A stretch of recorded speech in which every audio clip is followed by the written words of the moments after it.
Melanjutkan bahasan masalah surga dan kita masuk ke pasal 22 tentang masalah pasar ahli surga. Dan kita tahu Bapak Ibu sekalian bahwasanya salah satu hiburan manusia di dunia adalah pasar. Karena mereka pada saat ke pasar melihat sesuatu yang menyenangkan hati mereka, membeli kebutuhan-kebutuhan, bertemu dengan orang-orang mungkin yang dia ingin temui, atau bahkan mendapatkan pengalaman-pengalaman baru, suasana baru, dan seterusnya. Banyak fasilitas-fasilitas yang di dunia yang sebenarnya Allah Subhanahu wa Ta'ala juga memberikannya di akhirat. Sebagaimana kita tahu di surga ada makanan, ada pakaian, ada tempat tinggal, hanya saja kondisinya berbeda, situasinya berbeda. Seperti misal kasus pakaian yang pernah kita jelaskan dulu, berbeda sekali. Pakaian ahli surga itu akan diletakkan oleh Allah yang maha tinggi dan maha pemurah di sebuah pohon, yang pohon itu memiliki buah yang sebesar bentuk seperti delima tapi sangat besar. Kalau ahli surga ingin menggunakan baju atau mengganti baju mereka, maka secara otomatis pohon itu akan mendekat, terbuka, kemudian di dalamnya ada 70 gaun dengan 70 warna, dengan 70 model yang dia tinggal ingin dalam hatinya jenis tertentu atau warna tertentu, maka tiba-tiba terkenakan di badannya tanpa lagi harus dia buka, dia pasang, nggak ada lagi seperti itu. Jadi ada pakaian sebagaimana kata dunia tapi berbeda sisi kualitas ya. Terus metode caranya, situasinya berbeda semuanya. Dan pada saat pohon itu tertutup, ya semacam tanda kutip lemarinya ahli surga itu tertutup karena dia sudah memilih gaunnya. Kemudian dia ingin mengganti pada waktu yang seketika setelahnya, mendekat lagi tempat tersebut, pada saat dibuka berubah lagi 70 gaun tapi beda warna, beda model, semuanya berbeda. Jadi setiap saat, dan itu khalidina fiha, kekal di dalamnya, nggak ada lagi batas waktu. Bahkan dalam hadis dikatakan Nabi SAW bersabda, pakaian mereka tidak akan usang. Jadi walaupun baju itu kita pakai terus berhari-hari, bertahun-tahun pun, kalau hitungan dunia kita bahasakan tahun, di akhirat tentu tidak ada lagi hitungan waktu seperti ini. Dimensi waktunya berbeda gitu. Maka secara otomatis ya, tidak akan usang. Apalagi kalau diganti. Dan setiap saat makanan ahli surga sudah kita jelaskan panjang lebar. Buah, ada nama-nama seperti buah delima, buah kurma, buah anggur, di dunia ada. Tapi ini cuma sama dari sisi nama, bentuk, rasa, berbeda semuanya. Kurmahnya besarnya seperti tempayan, sebesar apapun. Mungkin sekarang kalau kita lihat kurma paling besar mungkin ambar, itu seperti jari telunjuk seseorang di antara kita gitu kan. Ya mungkin digabungin 2 jari telunjuk itu maksimal. Enggak ada kurma yang lebih besar daripada itu. Tapi di akhirat satu buah kurma seperti tempayan, yang dia makan bukan karena lapar, tapi dia sedang menikmatinya. Dia akan berhenti kalau dia ingin pindah ke kegiatan lain atau ke makanan lain. Enggak ada kenyang, enggak ada lapar. Sudah kita jelaskan masalah itu. Buah-buah anggur yang sangat besar dan tidak pernah habis. Buah di surga kalau dipetik keluar lagi, dipetik keluar lagi, enggak pernah habis. Enggak butuh tunggu waktu untuk itu. Tidak butuh tunggu waktu untuk supaya bisa tumbuh lagi. Bahkan ada hadis yang disebutkan oleh Nabi SAW, nanti ada orang di surga meminta kepada Allah agar bercocok tanam. Dia mau cocok tanam. Kata Nabi SAW, Allah berfirman padanya, bukankah semua fasilitas sudah ada padamu? Semua pohon-pohon, semua jenis buah-buahan ada, bahkan di surga ada yang tidak mungkin ada di dunia. Jenis buah-buahan yang tidak bisa dibayangkan, karena semua di surga tidak pernah mata lihat, tidak pernah telinga dengar, tidak pernah terlintas dalam hati manusia. Sebagaimana dalam hadis disebutkan. Lalu kemudian Nabi SAW mengatakan kepadanya, kepada kita semuanya, orang ini berkata kepada Allah, ya Allah, tapi saya ingin, jiwa saya ingin sekali punya pohon-pohonan. Maka Allah Subhanahu Wa Taala memberikan kepadanya sebuah biji, yang biji itu ditanam oleh dia di tanah surga, kemudian tiba-tiba tumbuh menjadi pohon yang besar, tiba-tiba berbuah pada waktu itu juga. Sampai Nabi SAW sempat tersenyum pada saat itu karena luar biasanya fasilitas di surga. Tidak butuh tunggu waktu, ditanamkan bibit tersebut, kemudian tiba-tiba jadi pohon besar, tiba-tiba berbuah dan tiba-tiba dinikmatin sama dia. Ada seorang Arab Badui hadir di majelis Nabi SAW berkata, ya Rasulullah, pasti itu orang Ansar. Itu orang yang minta sama Allah, itu orang Ansar. Orang Ansar penduduk Madinah, karena mereka rata-rata petani kan. Akhirnya membuat semua sahabat tertawa pada saat itu. Tapi ini contoh saja bagaimana di surga itu fasilitasnya sangat luar biasa. Batang-batang pohon yang sudah kita bahas pertemuan yang lalu, semuanya batang pohon kita di dunia umumnya memiliki kulit yang keras atau mungkin pun kulitnya lembut seperti pisang misalnya, tetapi juga basah dan segala macam hal yang mungkin memiliki banyak hal yang membuat manusia tidak ingin memegangnya, ada getah dan seterusnya. Tapi kalau di surga batang pohonnya emas, sulit dibayangkan batang pohonnya emas tapi bisa berbuah, kuasa Allah Subhanahu wa taala, tidak ada yang mustahil, gitu kan? Dan kita tidak perlu heran hal-hal yang seperti ini teman-teman sekalian, karena Allah Maha Kuasa dan kita memang ini dasarnya manusia, anak Adam penghuni surga. Kita di tempat kita memang di sana, gitu. Ayah kita Adam alaihissalam diturunkan dengan istrinya Hawa ke muka bumi, kemudian akan kembali ke sana. Cuma sedikit cobaan di sini sekarang, ini loh perintahku kata Allah, untuk kembali ke tempat kalian, bahkan bisa meninggikan derajat-derajat kalian, lakukanlah ini, itu dan seterusnya. Ya, ketaatan-ketaatan dan tinggalkan kemaksiatan. Tapi orang yang bangkang tidak akan ke sana loh ya, tidak akan kembali ke tempatnya, dia akan kembali ke neraka, tempat siksaan yang sudah disiapkan sebagaimana sudah panjang lebar kita jelaskan. Semua fasilitas di surga, fasilitas yang tidak bisa dibayangkan, susah sekali ya, dengan dibayangkan. Tetapi kita imani, karena keimanan akan memudahkan kita untuk meyakininya. Ya. Contoh misalnya air yang kita bahas, bagaimana bisa ada air jalan di depan mata seseorang ahli surga di istananya tanpa tersentuh tanah, dan dia bisa mengambilnya tanpa tertumpah di lantainya, gitu kan? Itu semua sudah kita jelaskan panjang lebar. Semua ini saya review kembali dan masih banyak yang kita tidak reviewkan tentunya, untuk menekankan sebuah poin. Pada saat kita membahas pasal ke-22 tentang masalah pasar ini, jangan dibayangkan seperti pasar kita yang becek, yang kotor, ya. Atau mungkin hanya seperti mall, orang masuk kemudian lula-lalang, toko bersebelah-sebelahan, bukan itu. Memang disebutkan dalam hadis masalah pasar, tetapi di sini tidak ada transaksi. Pasar ini tujuannya hanya dijadikan oleh Allah yang Maha Tinggi dan Maha Pemurah sebagai tempat pertemuan ahli surga. Dan umumnya ini didatangi oleh kaum laki-laki di surga. Kaum wanita mereka tinggal di istana. Inilah yang akan kita bacakan hadisnya. Hadis diriwayatkan oleh Imam Muslim. Anas bin Malik radhiyallahu anhu meriwayatkan sabda Rasulullah sallallahu alaihi wasallam, sesungguhnya di surga terdapat pasar. Mereka mendatangi pasar tersebut setiap Jumat. Lalu berhembuslah kepada mereka angin dari arah utara, dan hembusan angin tersebut mengenai wajah dan pakaian mereka sehingga mereka bertambah indah dan tampan. Ini jelas yang dimaksud adalah kaum laki-laki. Mereka bertemu, mereka keluar, mereka bertemu di situ. Kata sebagian ulama hadis maksudnya mereka saling kenalan, ya, satu sama yang lain. Karena ada kaum-kaum sebelum kita yang beriman, kaumnya Nabi Nuh, kaumnya Nabi Shu'aib, kaumnya Nabi Saleh.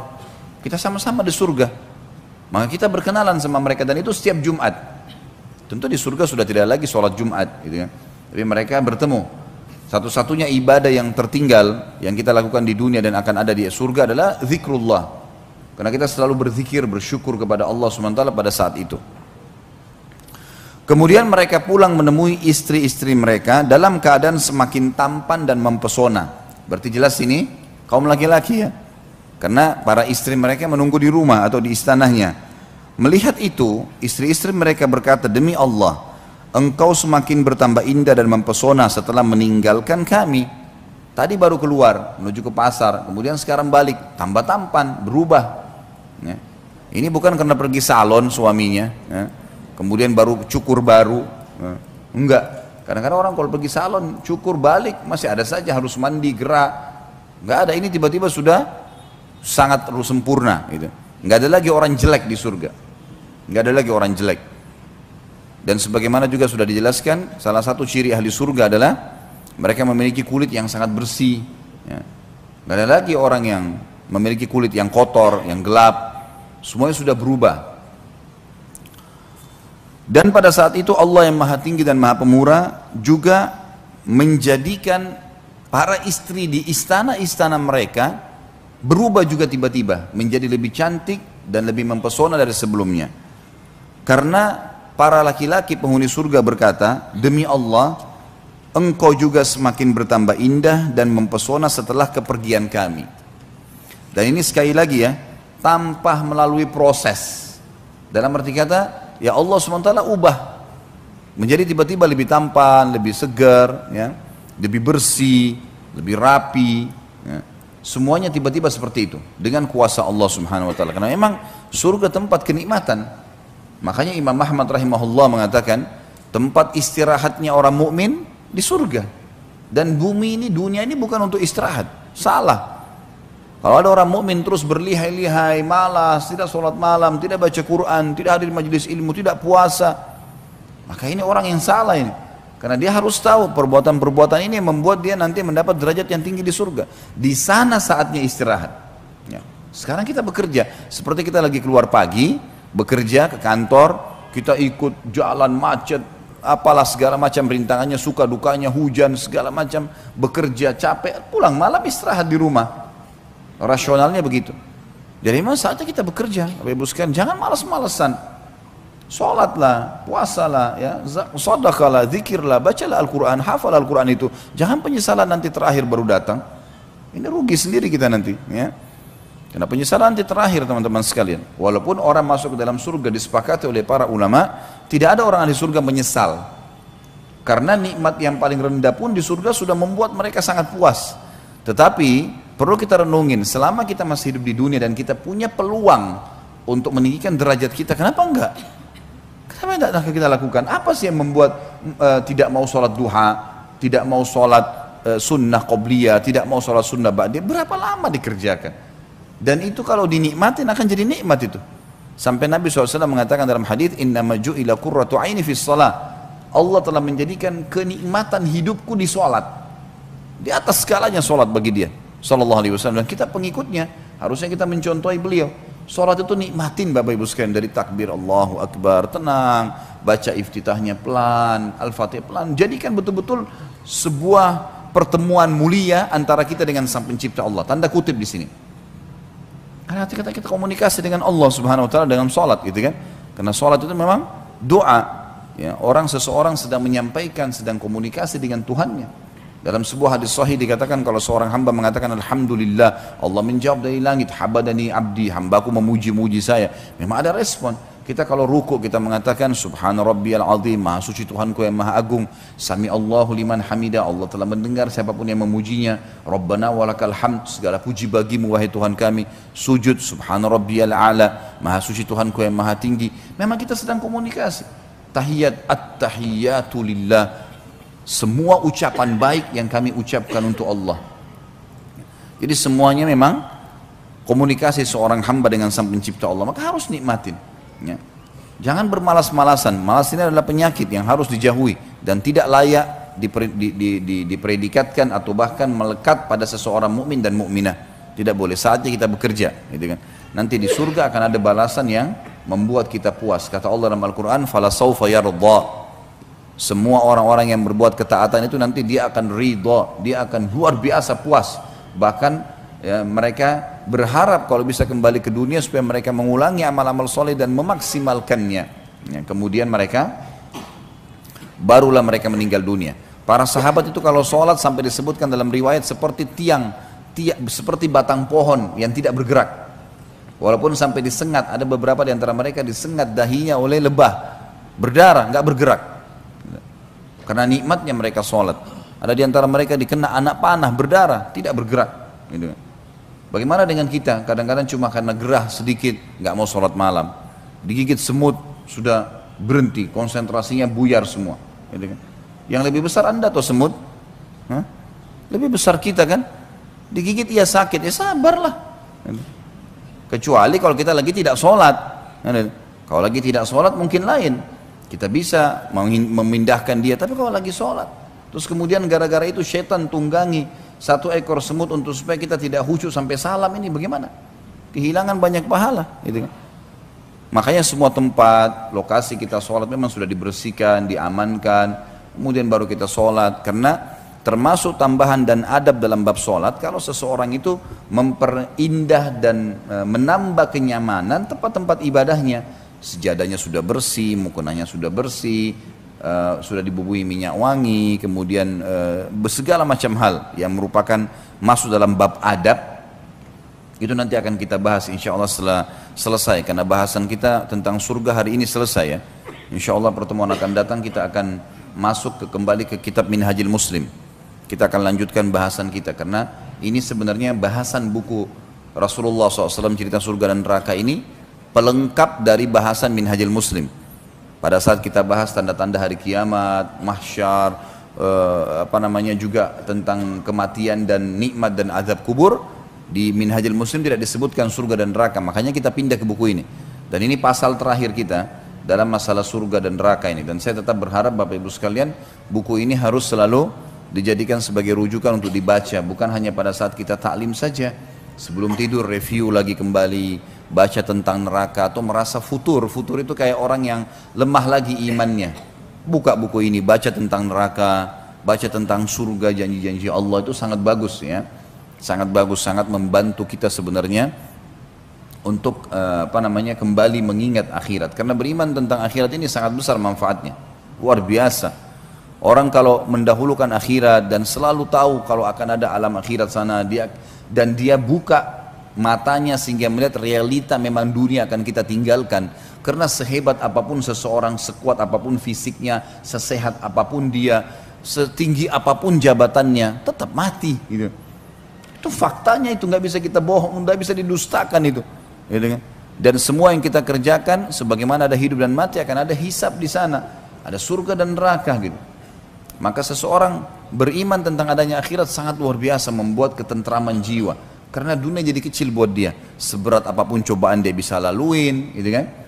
Apapun sifatnya, oh dunia sebentar, udahlah saya akan laluin, gitu. Udah kita akan laluin, kita akan sangat semangat untuk mengejar akhirat itu, dan kita akan menganggap dunia ini kecil, apapun yang luput dari kita tidak masalah, tidak ada sesuatu yang masalah. Sampai para ulama salaf anggota tubuhnya pun dipotong, bagi dia kecil, karena ini tidak akan abadi kok. Dunia dia mati, nanti dikasih jasad yang baru di akhirat. Jadi orang beriman sangat luar biasa. Kenapa para sahabat bersemangat untuk pergi jihad, padahal bisa dicincang badannya, bisa ditusuk, bisa segala macam, karena dia tahu, dia sangat yakin kalau ditusuk nanti saya akan menuju kepada kehidupan abadi itu. Dan semua yang dijanjikan ini pasti ada. Innallaha la yukhliful mi'ad. Allah nggak bakal mungkin pungkiri janjinya, gitu kan? Waman asdaqu minallahi qila. Siapa yang lebih jujur daripada Allah dalam penyampaian? Nggak mungkin salah, nggak mungkin salah. Dan sudah pernah saya bilang, ketaatan-ketaatan yang kita lakukan Bapak Ibu sekalian, hanya kita lakukan dengan menikmatinya dan sabar sebentar. Mati masuk surga. Maksiat tidak usah dikerjakan. Nggak ada manfaatnya buat kita sama sekali. Dibenci sama Allah, dibenci oleh manusia, efek jerahnya besar, lalu untuk apa? Toh juga setiap kemaksiatan yang dilarang itu jumlahnya lebih sedikit daripada yang diperintahkan atau gantinya. Kalau Allah haramkan misal daging hewan, tidak boleh dimakan semuanya jenis hewan, Allah ciptakan miliaran hewan, lalu Allah berikan kita hawa nafsu mau makan daging, susah, memang berat. Tapi enggak, Allah haramkan babi, Allah ganti dengan sapi, ayam, kuda, kelinci, ikan, banyak gantinya. Lalu untuk apa kepada yang haram yang sedikit itu, untuk apa? Khamr dilarang, baik ada gantinya susu, sirup, madu, banyak gantinya. Terus kenapa harus nyorot yang sedikit itu? Gitu. Sementara orang kalau lakukan kemaksiatan Allah benci dan akan ada hukumannya, serta di mata manusia juga tidak disuka. Orang yang suka dusta, orang yang suka ganggu orang lain, sibuk mencari fitnah, aib-aibnya orang lain, memfitnah dan seterusnya, tidak ada orang yang suka. Kalau ada orang yang mendekat pun itu karena ada masalah dunia. Coba kalau seandainya dia sudah bangkrut atau dia sudah tidak punya jabatan, orang semua menjauh dari dia. Tapi orang beriman, subhanallah, ada harta nggak ada harta, kalau dia orang soleh atau soleh, orang suka. Oh si fulan, oh itu masya Allah tuh orang soleh, orang suka. Allah SWT berikan fitrahnya begitu. Sabar sedikit. Dan pernah saya jelaskan sabar itu dalam 3 hal. sabar dalam mengerjakan ketaatan kepada Allah. Memang butuh sabar. Hadir di majelis ilmu, duduk 2 jam, 3 jam, sabar memang. Tapi efeknya kan besar, gitu kan. Kita puasa, sabar, 14 jam gak makan dan minum, sabar. Tahan, sabar. Kemudian kita sholat malam, sabar, memang ngantuk, tapi bangun, sholat. Azan ke masjid, di rumah aja hujan, tapi sabar, jalan. Sabar, nggak ada sesuatu yang rugi kok, gitu kan. Sama yang kedua, sabar terhadap meninggalkan maksiat. Ada penawaran, semua kita pasti terlintas dalam hidupnya, penawaran berzina, penawaran bohong, penawaran riba, penawaran buat nota palsu, banyak itu pasti. Karena syaitan, musuh kita selalu menawarkan itu kepada kita. Tinggal kita sabar, tolak, jangan mau. Selesai. Apapun godaannya jangan mau, komitmen, jalan. Oh ini Allah haramkan, saya nggak mau. Dan yang ketiga, sabar dalam semua cobaan. Apapun cobaan sehari-hari kita, sakit, gangguan orang, ghibah, sudahlah, anggap itu sebagai warna kehidupan. Sudahlah, kita lagi jalan macet, ya sudahlah, jalan, nanti akan jalan keluarnya ada kok. Kita ngoceh-ngoceh juga, macet tetap nggak bisa berubah. Ya. Sabar saja, nanti kita akan dapat jalan keluarnya. Kan gitu. Lebih baik orang menikmatinya, beda dengan orang yang tidak menikmatinya. Sudah, apa boleh hujan, ya sudah. Gerutu sampai ke rumahnya hujan, udah basah, ya, pikirannya jadi kalut, ya, memungkiri takdirnya Allah, banyak masalahnya.